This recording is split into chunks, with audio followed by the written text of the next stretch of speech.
Welcome everyone. We are just getting set up and we've got everyone in the room. I'll let them introduce themselves, but thank you everyone for joining us today.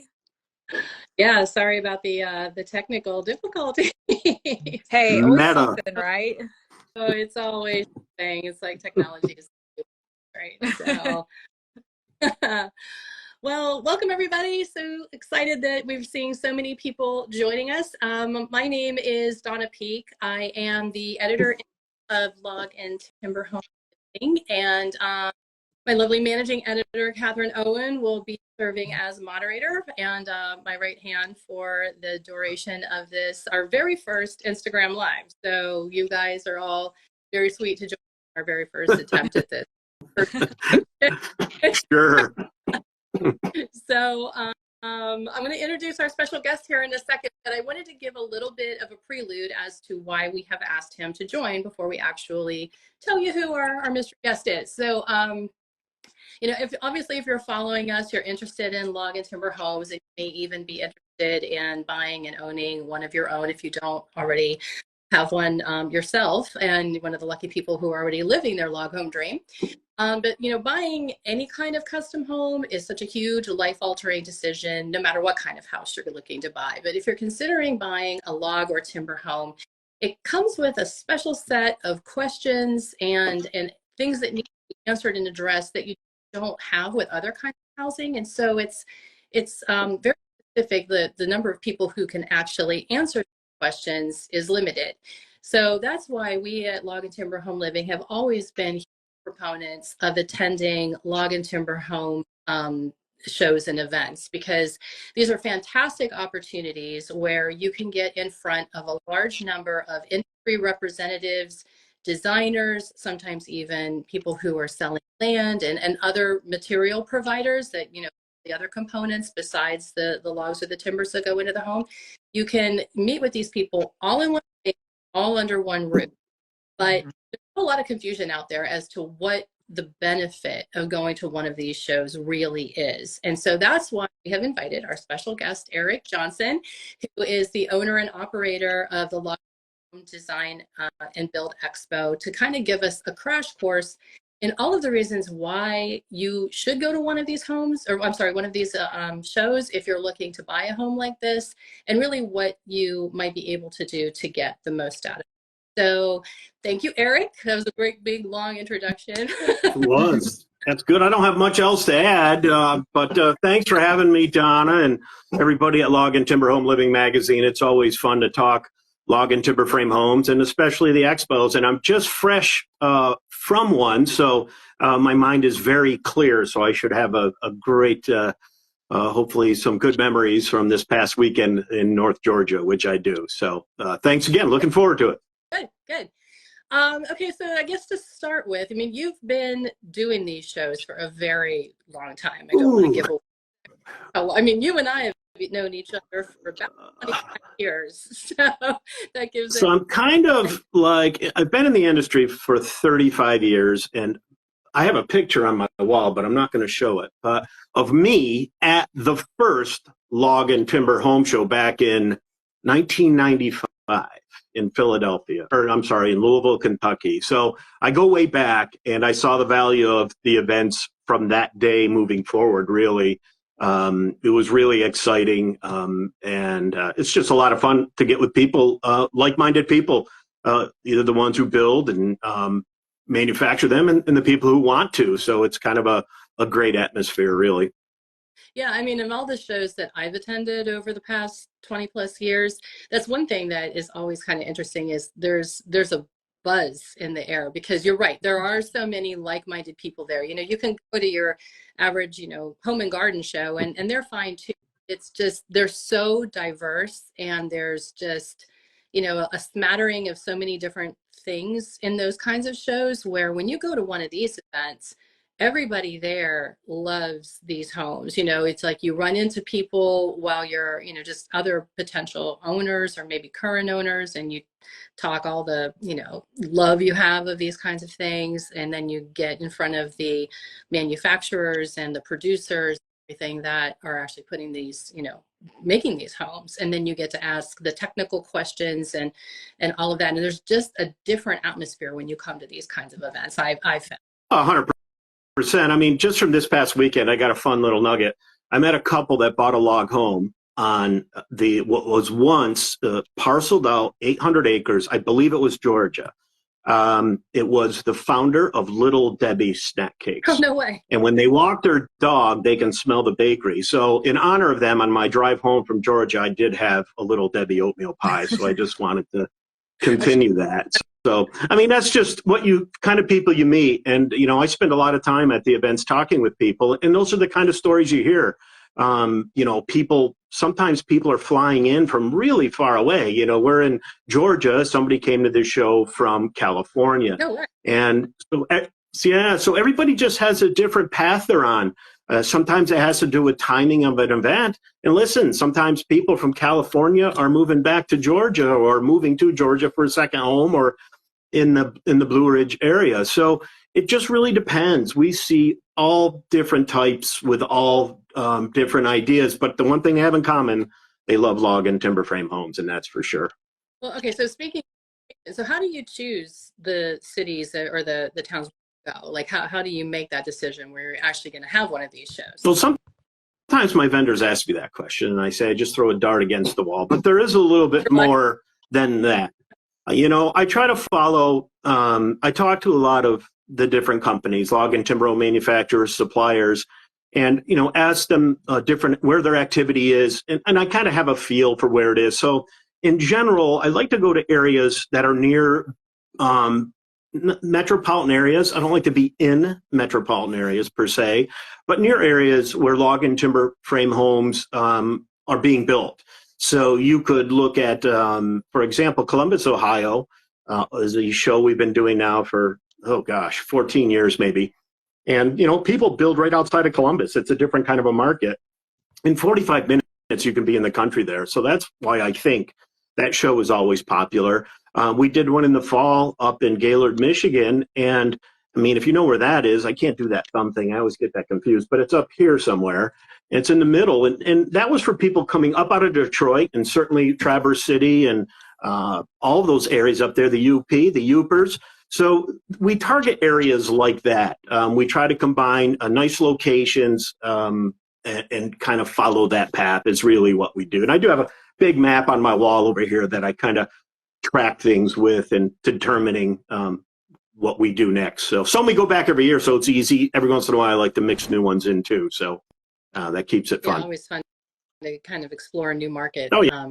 Because we would go to certain shows, like Denver is always a staple or somewhere in that area. 100%. And we've gone to Virginia over and over and over again. So I think that there are definite hotspots. I mean, I know I've seen that in where when the houses that we feature or the people that we hear from when we get mail, they very much seem to be concentrated in some areas of the country more than others. But I think what's interesting, and I mean, God help me, I'm over talking about the pandemic, but one interesting thing that happened is that people are able to make these homes a reality, where once they were kind of considered maybe retirement homes or Sunday homes or aspiration homes, because people were tied to urban areas where they had to live in order to be able to work. And maybe these kinds of houses don't really work there. It's really difficult to get land of your own because it's all developer owned or whatever. So now that there's more freedom in the workplace, that we're seeing a much younger audience, like yes, for our leadership, and a much younger buyer, because they want one, they know they want one, but now they don't have to wait until they're 60 to happen. So that's one exciting shift I know that we've seen. And I wonder if you've seen that in the people that are attending the shows as well. Well, I can use my own backyard as a perfect example. I live in Lake George, New York. So over the pandemic, many people from New York City, New Jersey, probably even the Boston area, they bought property up here and they're going to build something. And why not a log or a timber frame home? And the question earlier was about how do I pick a market? This is a really good example. I'm going to Saratoga Springs in the fall, home of the Belmont Stakes this year, by the way. And so we're kind of looking at markets like that. We have a lot of log and timber frame home companies around here, but again, a lot of companies travel from far away to come to the shows because they do build homes in the Adirondacks, over in east of me in New England, of course, and all over the area. So we're definitely seeing that everywhere. I think that's, no matter where we go, that's kind of the common theme. And you hit the nail on the head. I've noticed younger people coming to the events, which is really great to see. And, in turn, a lot of companies are offering different models, maybe modernizing floor plans and going with things like that. So that's really exciting for us. We love that. Yeah, you kind of led one of the other questions I had for you, just kind of something that I think is a thing to discuss is, who goes to these shows, like from an exhibitor standpoint, like if I were just going to go to a log home show, a timber home show for the first time, what can I expect to find there? Like what's in it? Well, the common denominator with all the expos is we have log and timber frame home companies. Obviously, I know that sounds ridiculous, but that's where you have to start. That's what the show's named after. So we get a good group of log home, timber frame, hybrid homes, post and beam, and then everything that comes with that, all those different types of log profiles, types of styles, handcrafted milled log homes, and then of course the timber frame. So we see a lot of that, and this is just a great opportunity if you're getting started in the process. We say this is the best place to start, and I think it is. You have a chance to go in there, and it's hard because you don't know what the questions are yet to ask, and that's really the point of the expo, is to help people figure that out. And so for us, that's really important. And then we have like directly related companies or suppliers. For example, care and wood home maintenance companies like Structures Wood Care or Permachain Systems or Outlast Products. Companies like that also attend because they want to help people through what's important to them. That is a pretty common question we have. And then we have suppliers. Sometimes we have cabinet companies. We have lenders, especially with the crazy interest rates we're seeing now and everything that's going on with financing. Lenders are really coming back into the pool. They recognize a chance here to talk to people and help them through the process, because it is a little bit different when you order a package of materials versus going with a stick builder in your area. So those are all the nuances of building a log or timber frame home, and that's what you really get to learn. And let's not forget, this is fun. Like, this is the process, getting started, designing, figuring out your budget. I mean, I know budget doesn't sound fun, but it really is, because you're starting to connect the dots. And when you come to a show, you can meet people face to face. It's different than when you're online. Of course, you can do your research, you can do all of those things, but that's what really drives people to the shows. And then we also just offer a bunch of seminars, and we do them on the hour, all 3 days or 2 days of the show, and they're put on by the log and timber companies and suppliers, and they're not commercials. These are educational, and that's key. And they're full. Your admission, right? Like, it's not anything extra. You oh yeah, go. It's a huge part of what we do. We really try to put together a good, well-rounded schedule so people can pick and choose. Sometimes they're repeated, so they don't miss something, because you still have to have time to talk to people. But I've seen people come on Friday when the doors open at 1 o'clock, and they leave on Sunday when it closes at 4. I mean, it just really depends what your goal is, and we see that a lot. Yeah, that's it sparked something. So if I am living in New York and I decided I want to build a home in Alabama, do I have to go to Alabama or somewhere in that vicinity to meet the right people? Or if my home base is in New York, can I find a show that's a good question. There's probably two answers to that, and I think both are kind of obvious. I mean, if you have the ways and means and you want to go out to Alabama and go to a show in that area, you may be able to talk to regional builders out there. But having said that, many of the companies that come to our show are national companies, so they do sell in areas across the country.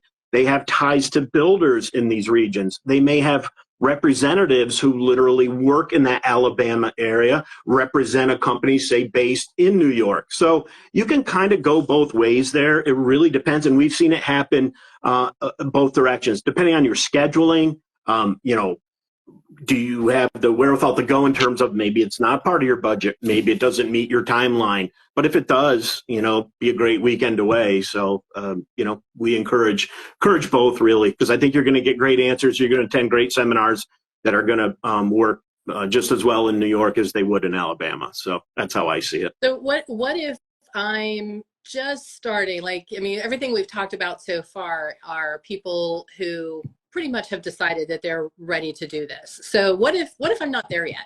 You know, what if I'm like, okay, I love these kinds of houses. I think I might want to own one day, but you know, maybe that one day is 5-10 years from now. Is it worth going to a show at this point to try to test the waters, or should you really wait until you're a little bit closer into making some of those decisions and getting the process going? Well, Donna, one of the things that you and I have heard for many years is I've always dreamed of owning a log or a timber frame home. So that dream starts somewhere. It could be 10 years out. It could be 30 years out. You know, some people are into this, and I love the effort early. It just helps answer questions. And especially if you're just getting started, it's a great time to come out and look at the different companies, talk about it, narrow down what you're looking for. What company do you like? What log profiles, meaning the shape of the logs? Maybe you can start to learn about that. All of those things aren't really going to change much in the next few years, but you know, getting an early start, I think, is a great idea. It's an opportunity to get out there, start the process. You know, if you look at, you know, sometimes people come out and they say, well, we're 2 years out, but if you really think about it, 2 years is really not that long, because you have to get in, you know, depending on where you build. If you're building out in Colorado, you have a certain build time that you have to fit in. You skip that time, you lose, you know, 6 months. So you're already a year there. Right. So you have to get it designed. You have to get permits. You have to get pricing from builders. All of that can eat up a year easily, if not more. So when you talk about those timeframes, and we have seminars covering that, what is the time frame to buy and build a log or a timber frame home? And they kind of go through that process a little bit, and that kind of helps people maybe ease their mind. You know, and you get, again, you know, you're there with like-minded people, and they're all looking for information. Everybody's at some different phase in the process, but you know, again, they're all there to learn. And that's what the expos offer, really. Is there anything, if you're going to attend one of these shows, no matter what point in the process you are in, is there anything you should do ahead of time? I mean, because obviously when you go there, I'm thinking like in terms of preparing so that you have meaningful conversations, because it's going to be a dialogue. Like when you walk in there, it's not just, you know, well, what do you offer? Yeah. Offer X. Yeah, definitely more of it can be a lot. Yeah. I mean, let's be honest. There's a lot that, you know, they don't have home shows for sheetrock homes. You know, there's a reason why there are events for log and timber frame homes. They are unique. Yeah. They're unique in the design. They're unique in how they're built. They're unique in how the, you know, you work with a sales representative. It's very different from a process of building a custom home in a subdivision. So those are the types of things you learn quickly when you go to an event. But to prepare, you know, going back to who's coming to the shows and about the great land acquisition that we had over COVID, a lot of people bring your, if you have topography maps of your property, you know, be prepared to be asked questions about what is your lot like? Do you have pictures? Is it sloping? Is it flat? Is it at the top of a mountain? Is it in the woods? How long is your driveway? All of those types of questions are going to lead you to formulating your path. It'll cover budgeting. It'll cover design. All of those things are all intertwined, and it kind of starts with your property. Yeah. And often questions we get, do I have to own land to go to one? Well, no. I mean, certainly you can go and learn about log and timber frame homes. The reality is not everybody owns land who comes to this event. I mean, right now it is higher than it's ever been. We're at about 75 to 80% of the people who attend own their land. That means another 20 are still looking. So we get all kinds of people in any stretch of the process. If you have any drawings, it could be a sketch on a napkin. Many homes have been designed and built starting with a sketch on a napkin. So you can bring your idea book. If you've been reading Log and Timber Home Living magazine, tear some pages out. Don, I know you don't like to hear that, but it happens. Put them in a notebook. I know. Put it in a notebook. And then that way, when you're talking with people, it really helps people visualize, and it can help you as well. Mm-hmm. So, and not to, this is going to sound horribly self-promotional, but, you know, it's such a good idea for people to do that because, you know, sometimes, you know, we in the magazine will show things that are admittedly grand, you know, or sort of out of the box, and it's not necessarily for everybody, but I can guarantee you that in those kinds of images there might be something that you like. So Mm-hmm. I've seen this happen where people come and say, okay, well, I have this picture of this kitchen, but I'm not really looking to emulate the kitchen. My budget won't let me emulate the kitchen, but I like these certain things. And so then if you show them to the designers or the log home manufacturers at the shows, they can really work with you to explain, okay, well, here's how we can sort of make that happen on your budget of your square footage. You know, it's like, so don't rule out anything. Just because you show them a picture doesn't mean I need this. You know, it's like these can be just jumping points where people can start to formulate ideas and you can craft your own. So yeah. I mean, with those photos that are in the magazine, you're going to have photos of window walls. You're going to have photos interior of kitchens. You're going to have photos of beams and trusses and things of that nature, ceiling finishes. It could be in a 10,000 square foot house. But what you like about that photo, just like what you said, is the way the roof is structured. That same roof can be built on a smaller home. So that's kind of the idea, is to kind of help the process along. What is exactly are you looking to do? And it starts with that kind of stuff. That's right. Yeah. That's right. All right. We're close to out of time, but I have one loaded question for you. Actually, two things. First of all, what shouldn't somebody do when they come to a show? Ooh. Oh boy. I don't know. I think, so when people go and get tickets online, and some people want to come after me at the show, don't come after me at the show. It's a process. You get asked a lot of questions, but it's worthwhile. It's your information is then you can use them like business cards and hand to the vendors. And it's important. And I say that because you're going to be asked questions about your budget, and it has to start somewhere. At some point, the quote unquote real budget must come forward. So it just depends. So understand that those types of questions are just meant to kind of see where we stand. Is what you're looking at realistic with that budget? So that way everybody's on the same page early on in the process. Something like that, you don't want to find that out way down the line. So I would say being upfront with some questions. You don't have to answer them all if you don't feel comfortable. That's cool. But I think come with an open mind. You never know what can happen. I mean, if you own property, for example, near a show, it's not uncommon for vendors to say, hey, I'm here from Pennsylvania, and say you're doing a show up here in New York.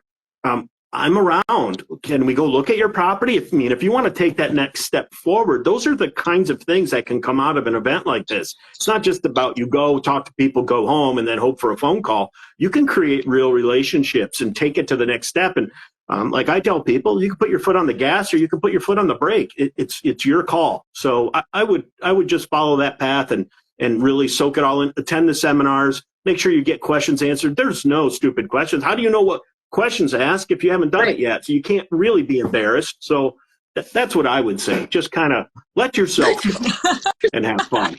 All right. Well, tell everybody where they can let themselves go. Mm-hmm. Like what's coming up. See. Rogers, Arkansas is next up. That's in Northwest Arkansas. That's a perfect example of a brand new market for us. That's cool. And then we return, that's March 8th through the 10th. And then April 13th, 14th, we're in Minneapolis, the Twin Cities. Love it there. In an enclosed hall that if you wish, you don't have to go outside one time. It's connected to the hotel. So I love it. Outside. I love that facility. And then we're going to Denver, April 19th through the 21st. Roll back to my neck of the woods, Burlington, Vermont. And then we go out near Music City in June. So then the fall is looking like Saratoga Springs, Gaylord, Michigan, Asheville, and Northern Virginia. So all those will be updated soon. We're working on all that good stuff. But where can they go to see the list and learn how they can go? Like, what's your... So what you're going to do when you go to my website, loghomeshows.com, you're going to see each show listed. You just click on more details. That'll take you to the Eventbrite page. Doesn't mean you have to buy a ticket. That's just where a lot of the information is. The seminar schedule, the list of exhibitors, host hotel, logistics, directions, time, that kind of thing. And look, I'm always here. You want to call me? I'm here. Or email me, info@loghomeshows.com. I answer questions. I took a call yesterday from a gentleman from California who's flying to Denver, and he had questions about the show. So, like, nothing more to do than talk about log and frame home. So, I have an open door policy. My friend, so we must love it. Love it. All right. I do. Well, that takes us to our half hour, and thank you for everybody who joined us on Instagram Live, our very first one. We're so happy to make it through, and thank you so much, Eric, and we'll talk to you soon. Thanks, Donna and crew. Look forward to it. See you at the next show. Thanks, everyone. All right. Take care. Bye.